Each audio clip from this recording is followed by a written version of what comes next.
Do you feel like the struggle is relentless or constantly overwhelming? Do you wake up on high alert and go to bed exhausted but feel wide awake? Do you feel so consumed by others' needs that there's no time to even think about your own? Maybe you feel completely depleted, emotionally numb, and struggling to remember what joy really feels like. I want to chat today about parental burnout and what that might look like. Many of us parenting neurodivergent kids are either in it, close to it, or have experienced it. My guest today is Lisa Galley, an autism consultant and former speech and language therapist who's supported neurodivergent children and their families throughout her career. She's also a mum to 3 autistic adult children, wife to an ADHD partner, and has dyscalculia herself. After navigating diagnosis, daily meltdowns, school struggles and burnout, Lisa had to leave her career and build a new path. Lisa now leads the Autism Parenting Revolution, a thriving community that helps parents tune into their autistic child's true needs, find confidence in parenting differently, and keep burnout at bay. In this episode, we chatted about how letting go of societal expectations is really essential. The idea of micro moments like deep breaths or walking alone for 10 minutes can really help regulate the nervous system. The effort bucket as a way of releasing guilt. I hope the time listening to this conversation can be just for you, a chance to slow down and step away from it all, as I'm pretty certain you haven't thought about you for far too long. Let's welcome Lisa Galley to the podcast.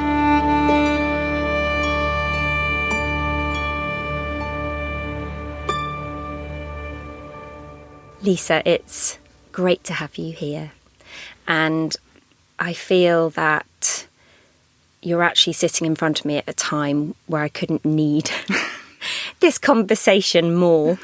We're talking about parental burnout today. But before we get stuck in, would you mind just telling the listeners a little bit about your background? Yeah, absolutely. So I would say personally and professionally, I've been in this field for about 30 years because my eldest son is 30, which makes me feel incredibly old. I have 3 grown-up autistic children. Husband's ADHD. I have dyscalculia, which I class as, neurodivergent. So we're a very, what I call, neurospicy family. So my background really is that I've worked in autism for well over 25 years. I worked in education and then part of an autism outreach team working with autistic children that were at risk of exclusion in schools, and then went on to train as a speech and language therapist. And kind of that's where my career came to an abrupt end, which I think we're probably going to talk about shortly, when I hit burnout. Interestingly, your conversations with your children, which must have been happening, 20 years ago, must be really different to now. And if now is hard, I can't even begin to imagine what it was like. Can you talk to us a little bit about that? Yeah, I mean, the landscape was so different when I think about when my children were diagnosed. So my eldest was diagnosed when he was 10. So then it was described as Asperger's. And then my youngest son was diagnosed just a year later after that, and he was actually only 2.5, so he was very little. And my daughter, who we didn't realise was autistic until she was in a kind of mid to late teens, actually only received her diagnosis a couple of weeks ago formally. But yes, going back to when my boys were diagnosed, autism was seen as kind of something that needed to be fixed, and the conversations around autism when they received their diagnosis was very negative. I found it very difficult to see my boys on the pages of those reports that we received. There certainly wasn't that sort of affirmative neurodiversity conversation going on. So my eldest son found that very difficult. I think he was about to go up to secondary school, so he really didn't want that label attached to him. My youngest son kind of grew up understanding autism more, but again, that conversation changed as he got older, and the conversations we have now as a family are so positive compared to so many years ago where it really was seen as more of like a medical model than it is today. So actually, what we can take from that is that we are moving in a better direction. However tough it feels, actually, there are a lot of positive changes that are happening. There's still loads that we can do. Yeah. But we are moving in the right direction. Absolutely, yeah. I've seen such a change. There's such a great neurodiversity affirming movement, and I've spoken to so many autistic adults kind of over the last few years who are saying it really is going in that direction. Slowly, but we're getting there. Yeah, definitely. I feel like we both found Instagram in a similar way, where we didn't set out to have a career through Instagram, but it sort of organically happened. And obviously my conversations initially were around fertility struggles and then moved through to motherhood. But for you, do you think initially it was an outlet for you to put your thoughts down, and then did you just find that there was this community growing around you?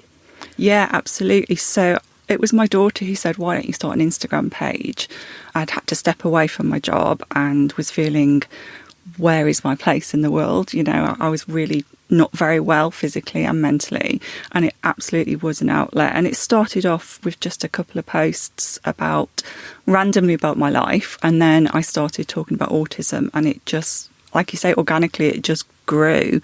And over the past sort of 4 to 5 years, it's just become this amazing community and space that I just absolutely wasn't expecting. I call myself an unlikely content creator because that wasn't what I set out to do. I think I agree. I found Instagram at a time where it helped me as much as it helped other parents as well. It can be very therapeutic. It can, yeah. And actually, I want to say thank you, because you were one of the first accounts I followed when I was starting to look for my tribe. Before I had felt able to talk about it myself. So thank you. Oh, you're so welcome. Thank you. That gives me goosebumps. So we are wanting to really talk about burnout today. And I know this is something you're passionate about speaking about, but also something you've experienced personally. What happened? Yeah, that's a big question. So I hit burnout twice in my life, really. And the first time was when my youngest son, Barney, not long after his diagnosis, where I just reached a point where life was just really difficult, struggling to balance the needs of then 2 autistic boys and my daughter, who, as I said, I didn't know was autistic, but had, you know, different needs and demands as a girl. And I just remember feeling really desperate and not necessarily getting the support that I needed. And I just remember, I can remember the point where I thought, I've hit rock bottom. I remember sitting in my son's bedroom on his floor. He was, say, 2.5, 3, having an almighty meltdown, banging his head, not able to tell me what was wrong because he was very delayed in his speech, so he couldn't communicate to me. And I was just absolutely shattered. And I just remember saying to myself, I just don't know if I can do this anymore. And that thought kind of jolted me and made me realise things are really bad, you need to do something. And I knew that I had to stop parenting differently, and I stopped parenting in a way that was looking for acceptance from society and everybody else, and started parenting more intuitively around what the boys needed and what worked for them. And then life improved. But then I hit burnout a second time when Barney started secondary school. So he went from primary school, where he was quite settled. It was a small village school. We were given a lot of support. He didn't have any HCP back then. We were told, oh, well, you probably won't get one, so don't apply, which, let's not go down that road. So when he went to secondary school, the first 2 weeks were brilliant. And we thought, wow, you know, this is going so well. And then he crashed and had the most almighty meltdown, and we had to get him from school. And from that point on, he just couldn't attend secondary school. He was in burnout himself. And this kind of went on for about 2 years, where we were trying to get him back into school, and, you know, all the difficulties around that. And I'd gone from doing a term time role as part of an autism outreach team to working for the NHS as a speech therapist full time. So the timing actually probably couldn't have been worse. It happened.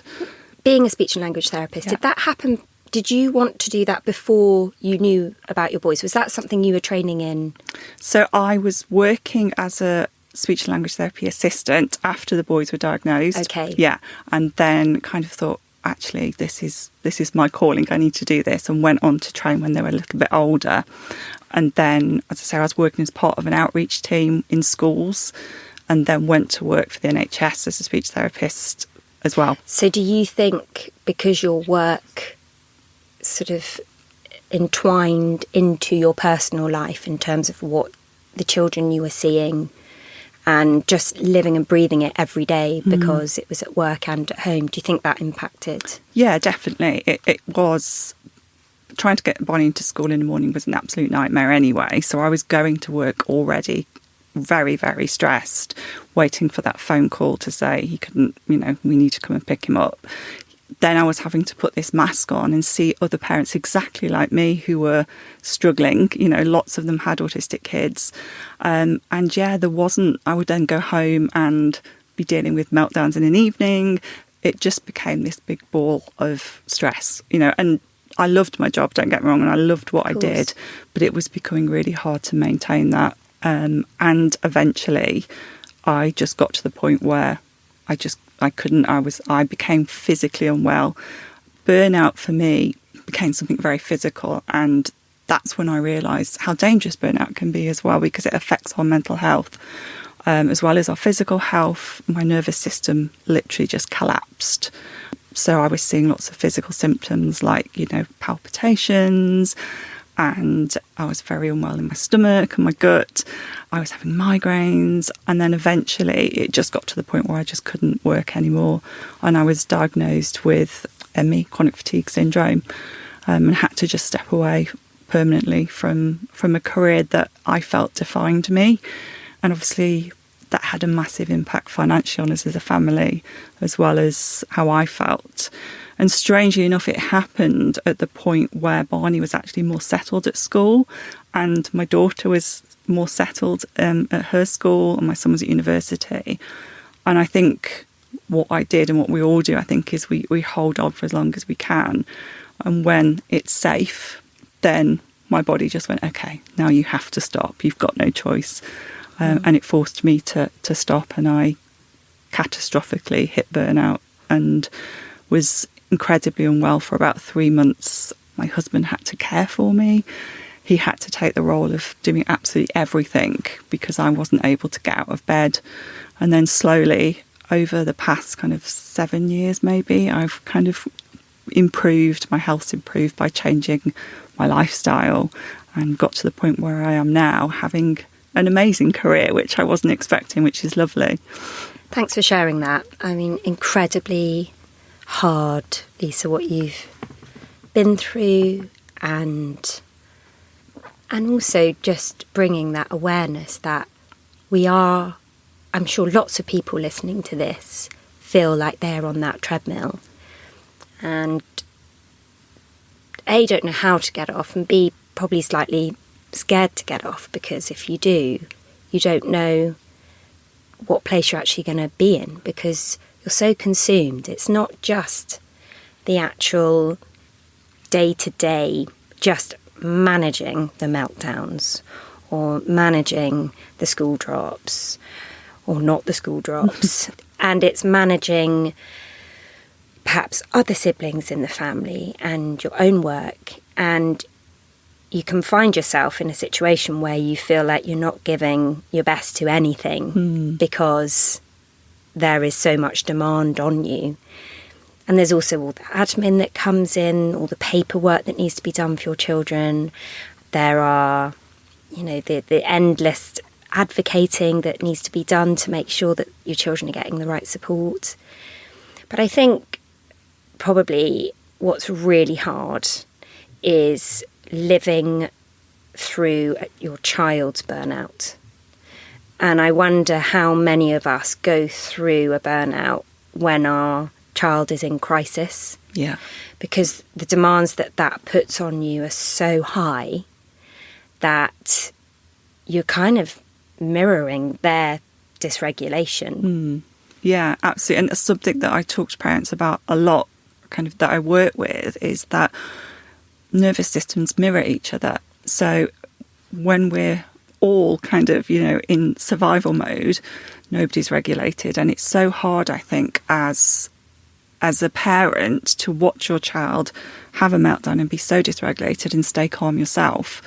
But if we can find ways, like even little micro moments in our day, that we can kind of help ourselves regulate, then eventually our child mirrors us and those meltdowns become less. They might still go on for an hour, but if we can try and kind of learn some techniques to stay calm, it has such a positive impact on our children. But that's not easy when you're in the thick of it. And like you said, living through your own child's dysregulation and meltdown, it's traumatic. I think watching your child struggle and also handing your child over in a morning, having a meltdown to an environment that you're not sure is supporting their neurotype, and doing that day after day is a type of trauma. And a lot of the parents that I talk to, when their child has gone through that, and even when they're more settled, they then relive that themselves. And that trauma stays with you, and we carry it, and it does have an impact. And then I think we do they say you can't pour from an empty cup, but I think that's exactly what we do as parents of SEND kids, is somehow we have this magic trick of we do keep pouring from that empty cup until we can't anymore, and that's when we crash. What do you say to parents who are living in that crisis mode and actually it's really difficult to find the time, and you're probably disconnected from your friends, you're probably living quite a similar life every day just to survive? Yeah, I think it is those micro moments, because we think it's not a big deal. So, we might think that just taking some time to take 5 really deep breaths whilst you're in the car after the school drop off isn't going to make a big deal, but they really do. I think about burnout almost like weighing scales. So it's a model that I learned in my training, actually, in speech and language, called the demands and capacity model. So there's only so many demands in the day that we can cope with, and we need to look at how can we build the capacity side of those weighing scales, or how can we reduce those demands. And it's the same for our kids when they're dysregulated. If we can find that balance for them, then we can keep them within their window of tolerance. They're going to stay regulated longer. And it's just exactly the same for us. So we need to be looking at actually where can we reduce some of those demands in the day? Where can we add to that capacity? And those micro moments of just taking some deep breaths, or taking the dog for a walk, or for me it's music, putting my radio on really loud in the car, even things like journaling, I just get it down on paper.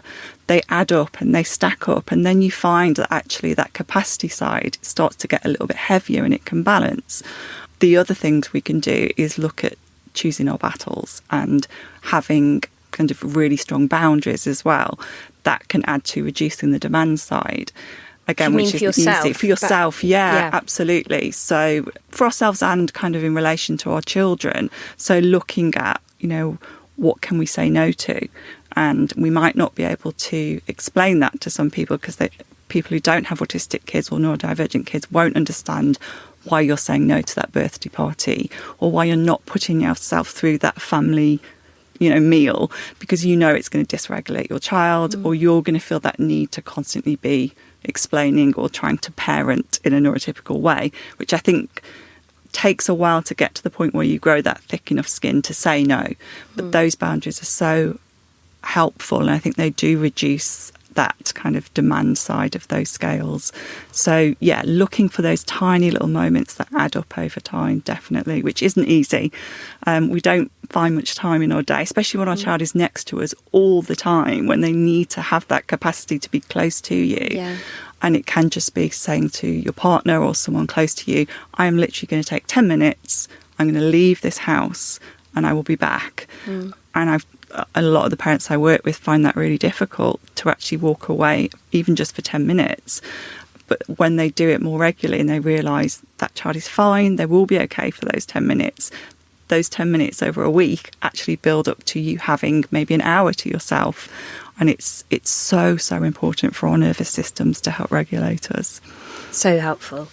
And you're absolutely right. And even though I know all these things, I practice meditation, I love mindfulness, but I have to say, when I am in this kind of crisis mode, which we are actually in at the moment, I do forget. And sitting down last night and thinking about our conversation today, I was thinking about the little things, as you were saying, the little things that really make a difference. And I was thinking about, I love putting aromatherapy drops on a tissue.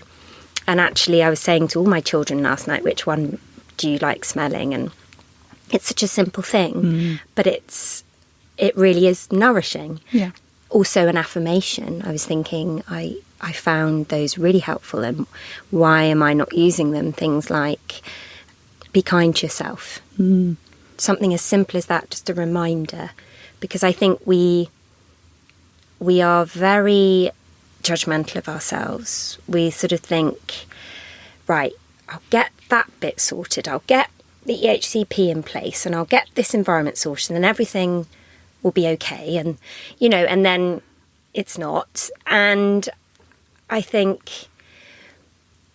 when you're actually in a state where you step out for a moment, and for me actually often that is on a dog walk, I realise the amount of grief that there is. You know, when you were saying then about choosing not to go to a birthday party, absolutely, yes, you know, let's make those decisions.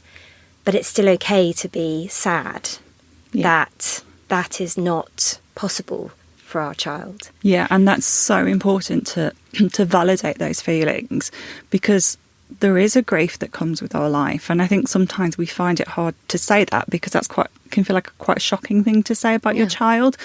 But I think until you acknowledge that grief, until you acknowledge the grief and all of those feelings that come after it, the sadness and the resentment, you know, I had so much resentment for my partner at the time, who maybe wasn't doing, I mean, he's a fantastic father to the kids, but at the time I was doing all the research, I was attending all the courses, he was going to work every day, and I had so much resentment around that.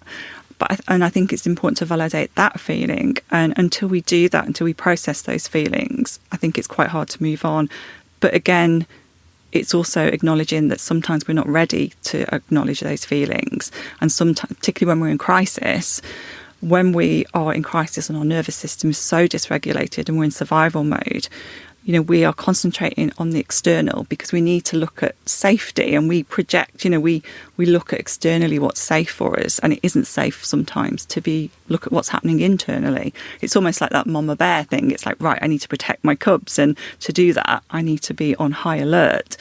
If we look internally, we can feel quite vulnerable. And I think it can take quite a long time to be ready to do that. And talking therapy is amazing. I've done it for years and years. But you have to be ready to do that. It has to feel safe. And when we're in a crisis, isn't always the time that we feel safe enough to do that. So it is looking for those little moments and validating those feelings. And there's actually an exercise I do with my parents. Am I allowed to swear? I don't know if I'm allowed to swear. I'm sure they can just beep it out. Okay.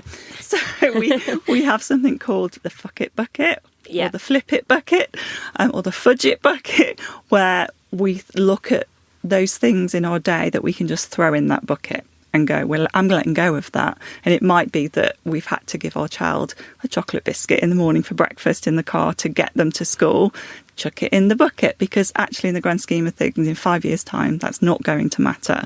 You know, the fact that maybe we didn't do 20 minutes reading homework last night, put it in the bucket, because we often carry those little things and feel judgment that we're not maybe parenting in that neurotypical way that we expected to. And again, when we think about those scales, that judgment on ourselves and from other people adds weight to that demand side. So if we can let some of that go, and it's quite a humorous way to do it, and all the parents in my membership do it themselves now, and they'll talk about the bucket, and it's just a really simple, it's almost a visualization that can be really helpful. So whatever you can find that works for you, like some affirmations, I'm a big fan of humour, so just a silly affirmation even can really help. Yeah, definitely. I asked some of my followers on Instagram what their parental burnout triggers or what it feels like, and there were a lot of similar answers. And you know, these include constant fight or flight, constantly anticipating the next trigger, just couldn't cope anymore, having a strong urge to run away as don't feel good enough, the mum rage, the shame and embarrassment, having to act okay and happy, that irony of putting on a mask ourselves, just feeling useless, numbing emotions, having no one else to look after our neurodivergent child, surviving, not thriving, numbly scrolling through social media and all those comparisons. Many said, I had to leave my job because it became too much. I was in tears a lot, treading on eggshells. Poor diet, drinking, lack of focus, a relentless struggle, not seeing it in ourselves and relying on others to tell us, struggling to advocate, make plans, not wanting to socialise. And I just wanted to read those out because I think it's really important, because I know when you feel these things, how lonely you feel. And actually, I was saying just the other day about how when I'm sort of in this moment that I can feel lonely even with people. Oh, God, yeah, definitely. I mean, that's given me goosebumps in a negative way, hearing all that. It's so, it's so sad to hear that, but so relatable, particularly the one about having to walk away from a job, because I myself there was a post on Instagram where I was talking about that, and the response was overwhelming. The amount of parents that have said, yeah, I've had to leave my job. There was some study done by, I think it was change.org. I can find you the exact quote, that something like 75% of parents of autistic or neurodivergent children have had to reduce their hours or step away from their career. And that worked out something like an average of about £22,000 a year that the family was losing. I mean, those statistics are awful. And I just think, I heard from nurses, from teachers, from a pilot. She told me she'd had to step away from a job, all walks of life. And it just makes me so sad, because all of those things that you've read out, they're part of the reason that we can't kind of juggle that life and that career. And the isolation is just, I think it can be really difficult. But yeah, absolutely, all those things kind of hit home. Yeah, really, really sad.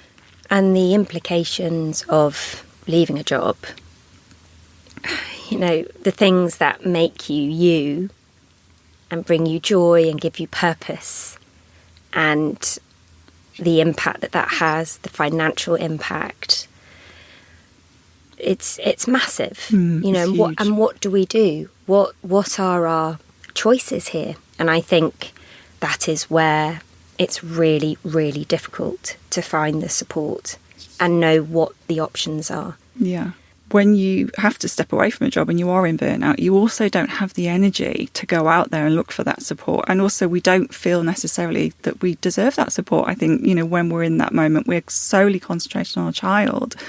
And that's where I think social media can be, a really positive thing, and you can find your tribe. And I think even if there's no answer, hearing other people going through the same experience as you can be so helpful, so validating, that you don't necessarily feel that isolation quite so much. Even just hearing that one person feels the same as you can make such a big difference. It really does. It's really important. And I think that was my whole heart behind having these conversations, because I wanted to create that coffee shop conversation that a lot of us can't have. A lot of us look at other parents and we can't relate in the same way. Yeah, I think we lose friends not because of any negative reason as such, just because we don't relate, or we have to cancel a lot, or we get to the point where we don't want to have to explain why our child can't cope in soft play, or why our child can't go to that party. I'm very lucky that I have a really nice network around me, an absolutely beautiful friend who has been there through thick and thin with me and understands my children. But we don't always have that, and I think that can feel really lonely.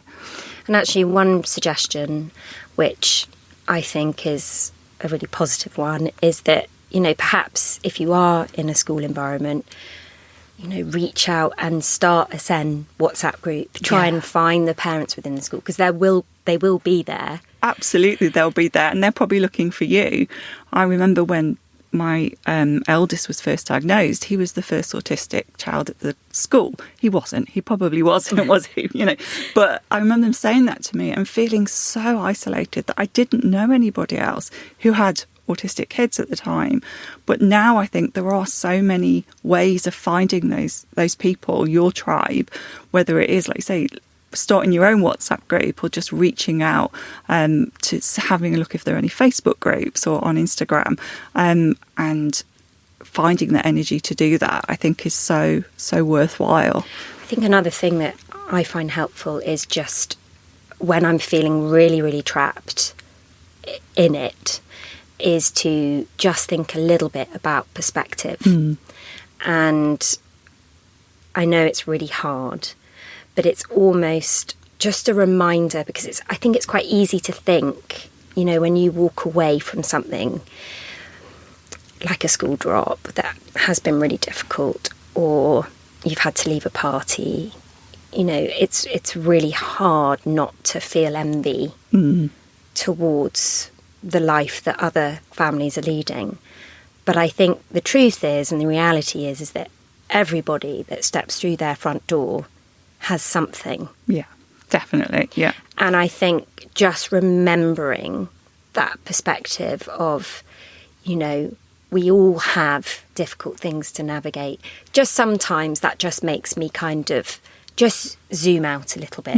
And just also, you were talking about journaling, writing down the great bits that we experience from parenting our little beings. Yeah, and there are so many positives, and I think we see these amazing things with our kids, that feel quite small to other people potentially, but that are huge. He ate a different shaped chicken nugget today. Wow, that's amazing. Or he did go through the school gates, or all of those little things that are just huge to us are definitely worth celebrating, and shouting it from the rooftops. Hugely. Yeah, like the joy that something so simple, when they can achieve it, is just massive, isn't it? I've talked about that on the podcast before, that when you watch them do something that just to someone else might seem really quite ordinary,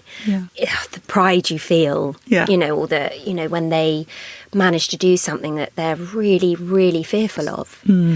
I wanted to ask you actually about sort of separation anxiety. You must have talked to so many parents, I would think, about, the separation anxiety, and you were talking about the need for the child to be with you all the time. What's your feeling on perhaps how the child has become so burnt out that their safety obviously comes back to the person they feel most safe with? And also with that, you should feel really lucky that you are their safe place, and that they will explode and show you all the emotions, because actually that's a really great indicator. Yeah. And I have mixed feelings on this as well. Absolutely, you're their safe place. And I think, we are lucky that they do feel like they can express themselves.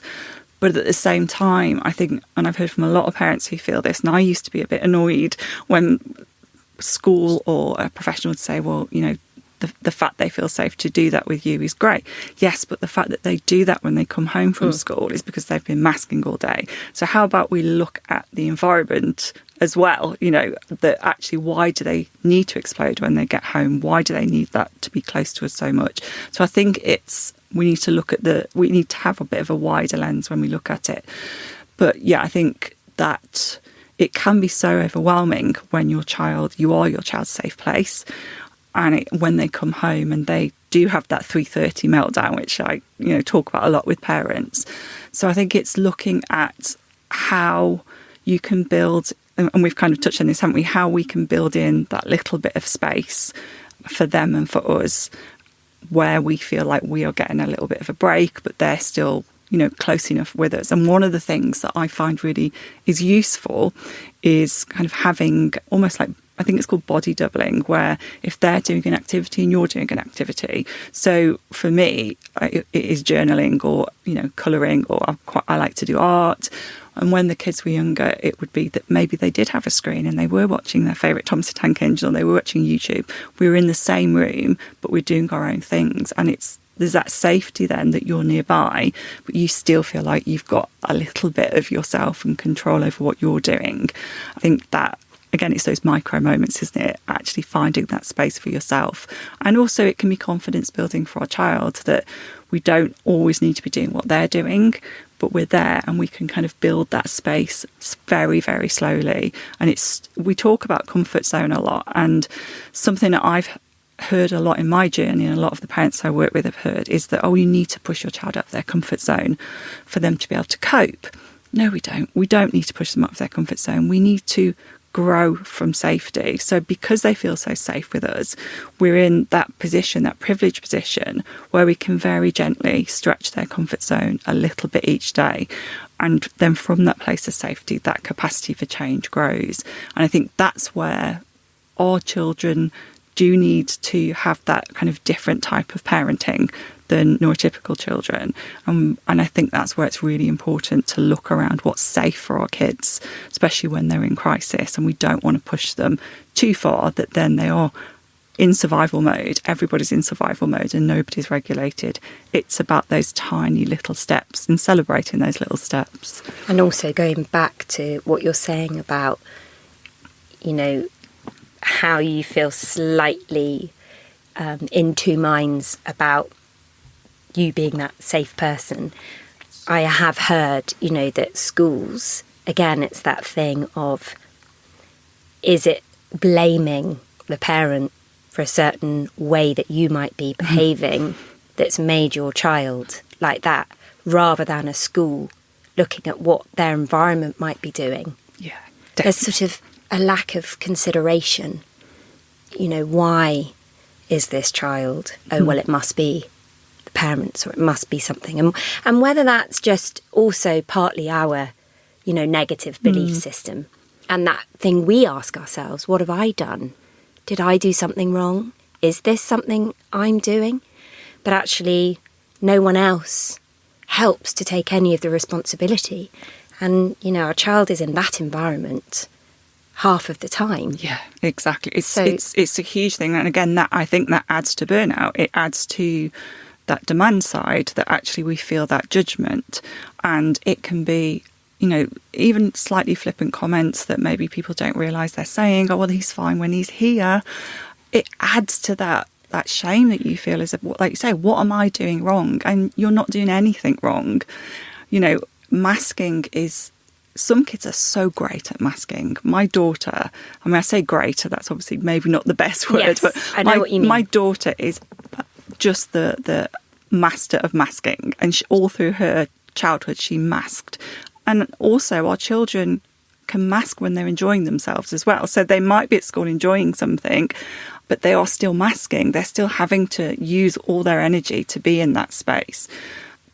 I think that's one of the hard things. I think if you have a child who is very demand avoidant or PDA, actually not doing anything can look like we don't care. And seeing that from the outside can be like, this child is having a meltdown or very upset. Why are you not doing anything about it? And we know that demand can be too much. And actually not saying hello to our child when they come out of school can be a very kind thing to do, and it takes away that demand. Not saying, how is your... for all children, to be fair, when they first come out of school and they've had a busy day, actually not bombarding them with questions. But particularly for our autistic kids, actually I found with my kid sometimes not even speaking is the kindest thing to do. And that's so far removed from what we're taught about how to parent and be caring and nurturing. But that is nurturing for our children who have that neurotype and that nervous system that is going to be triggered so easily, particularly if they've had a whole day of masking or a whole day of holding it together. It's those scales again. Those scales are going to tip if we put one more demand on our child.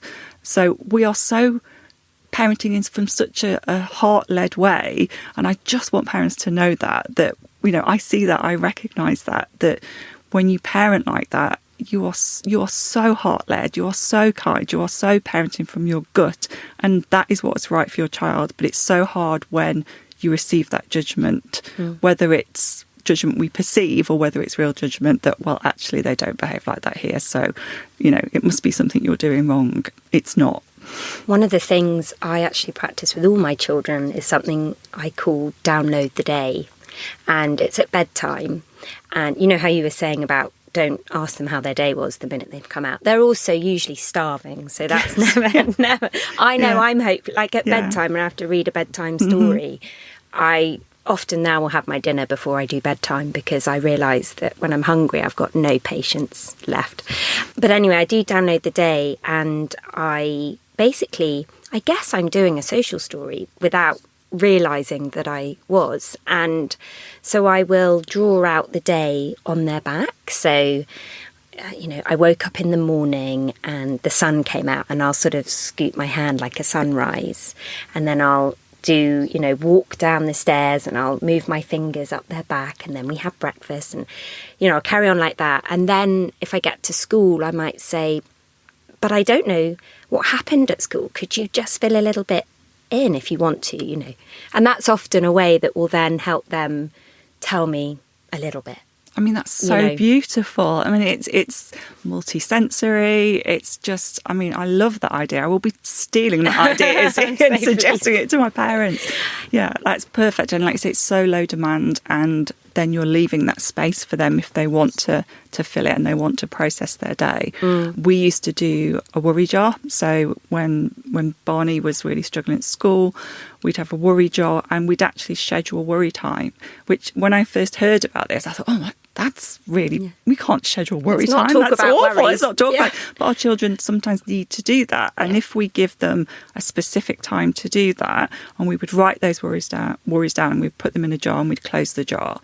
And then often what would happen is in a few days' time, when we got that jar out, many of those worries, he'd be able to say, well, that's not a worry anymore. And we'd get rid of it.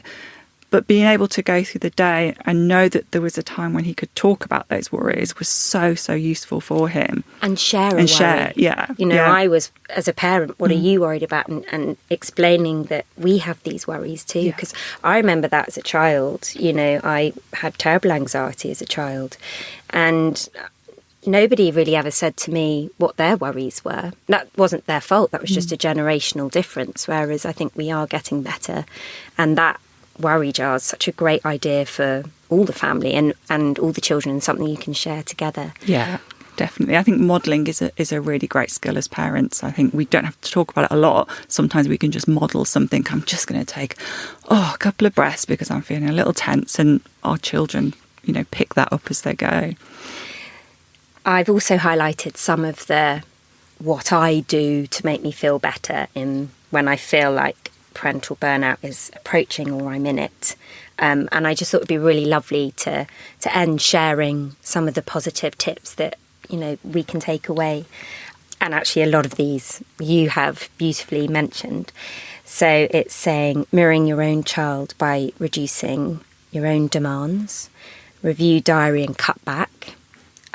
When overthinking, ask yourself, what is the truth here? Thoughts can make us feel worse. Talking therapy to regroup and recharge. I love this one. I do this. Putting my AirPods in and having the volume up. I've started walking in the evenings. Again, you were saying, maybe there is that moment if your children never go to bed, or just before where you say, I'm going to take that 10 minutes. Noticing which relationships nourish and which deplete. Oh, that's a good one. Yeah. Yeah, it's the radiators and the drains, isn't it? The people that warm you up. That's it. Seek to do less, delegate, deprioritise, say no, which we spoke about. This is a great one. Every 6 weeks or so, I need to go back to bed in the day to reset. I love that one. Yes. So yes, there's some brilliant suggestions, and obviously adding on to what you are saying.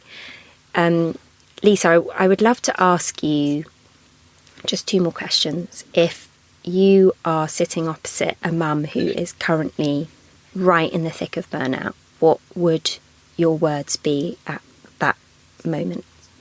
I would be saying, first of all, you're doing an amazing job, and getting up every morning is, it can be a feat in itself, so well done.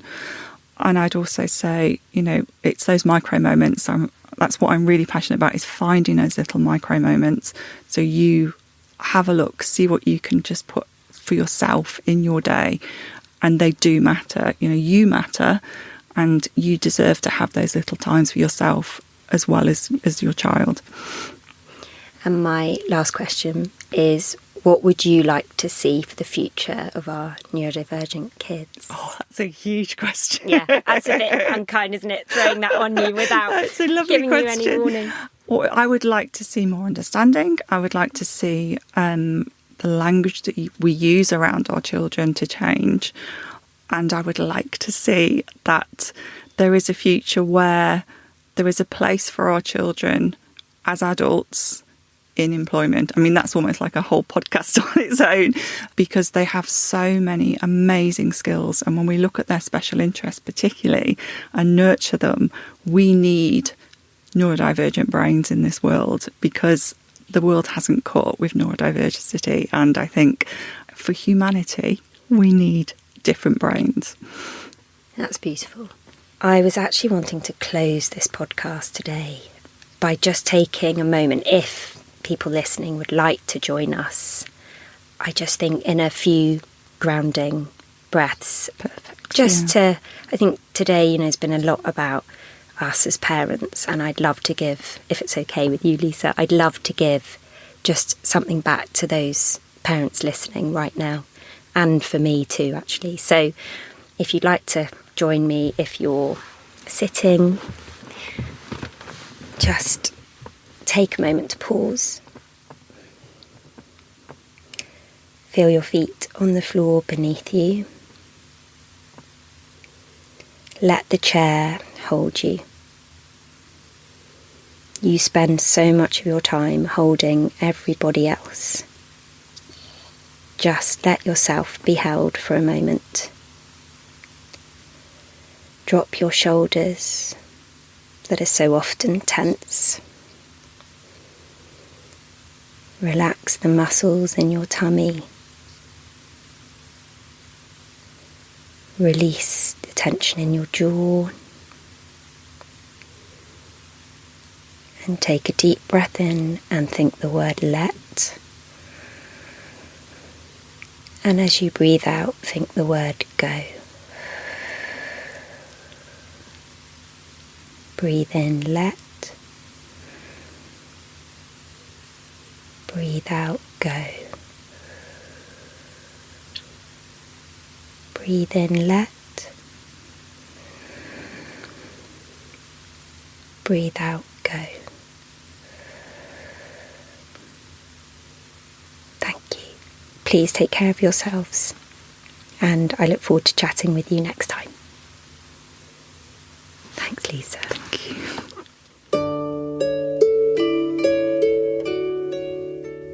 That's it for this episode of Let's Talk Neurodivergent Kids. If you enjoyed today's conversation with Lisa, please subscribe, leave a review, and share this episode with anyone who might find it helpful.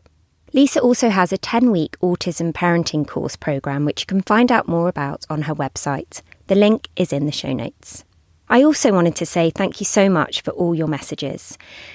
I've heard from Saskia, who says, "Hi Izzy, I just wanted to say how much I enjoyed your episode with Lisa Lloyd. So much of it rang true for me, so a big thank you to you, her and your whole team for doing this podcast.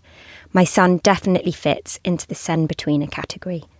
I also heard from Fatima, who says, "Hi Izzy, just wanted to say thank you for your podcast. It's wonderful to hear the advice for parents of neurodiverse children. Your guests so far have been fantastic, and I'm a big fan of Lucinda Miller. I loved the ASD with a G&T lady too. Really like the practical nature of your podcast with strategies on how to support our children. I'd love to hear something on anxiety." I have noted that, Fatima. I have a little book where I put down all the topics that I want to cover, and I think you're not alone there with needing to hear more about anxiety. And Deb says, "Dear Izzy, I felt compelled to thank you for your honesty and advocacy for children. I am an adoptive mum to a little girl with a range of neurodivergence. As a professional, I thought I knew the system, but cannot really still put into words the battle I feel I had to access a school that embraces her and the support she deserves.